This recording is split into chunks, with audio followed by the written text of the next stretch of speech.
केंद्र सरकारान सुमार 147 कोटींची निधी राज्य सरकाराक एक्वा फार्मिंग करपा खातीर दिल्या। मात गोंयच्या लोकांनी फुडाकार घेवन ह्या येवजणेचो लाव घेवपाक जाय अशें नुस्तेमारी मंत्री निळकंठ हळर्णकारान सांगलें। तशेंच गोंयच्या तरणाट्यांनी एक्वा फार्मिंगा विशीं शिकून ह्या येवजणेचो लाव घेवचो अशें आवाहन लेगीत मंत्र्यान ह्या वेळार केलें। एक्वाकल्चर स्कीम आहा पळय, सेंट्रल गव्हर्नमेंटान 147 crores स्टेट गव्हर्नमेंटान दिले एक्वाकल्चर आनी बाकीचे फीश फार्मिंग, फीश केजी बीन करपाक। आनी गेल्या 2 वर्सां म्हणजे 18 ते 20 कोणूच फुडें सरना, एकटोच फुडें सरलो देखील ताका 16 लाख आनी कितें दिले। तेज्या उपरांत ही स्कीम चलपूच ना। इवन इतके आमचे ग्रामसेवक प्रत्येक तालुक्यान ऑफिसर आहा।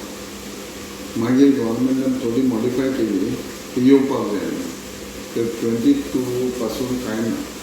जेन्ना हांव मिनिस्टर जालो तेन्ना आमी चिंतलें की हाका जर वाव घेतलो जाय जाल्यार ती स्कीम ओपन करपाची। आनी ओपन करता आसतना आमी कितें सांगलें, जर तर तो भायलो कोण आहा म्हणजे ते फीश फार्मिंगान सादारणसो 15 स्टाफ लागता, तितके 10 भुरग्यांक तरी आमचे घेवंक जाय, जेणे करून ते शिकप आनी ते शिकल्या उपरांत ते स्वता करतले।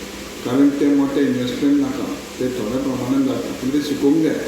आनी हें सुरवात करून आमचे भुरगे रिस्क घेयना मागना, म्हणून ह्या मार्गान तरी आमी भुरगे तयार जावंक जाय। ह्या माध्यमान आमी वयता आनी तेज्या बरोबर सेंट्रल गव्हर्नमेंटाचे जर ही स्कीम घेत आनी करूंक वचत जाल्यार मोठ्या प्रमाणान सकयलसून मोठे इंडस्ट्री म्हणून घेवपाक पासून स्कीम आहा।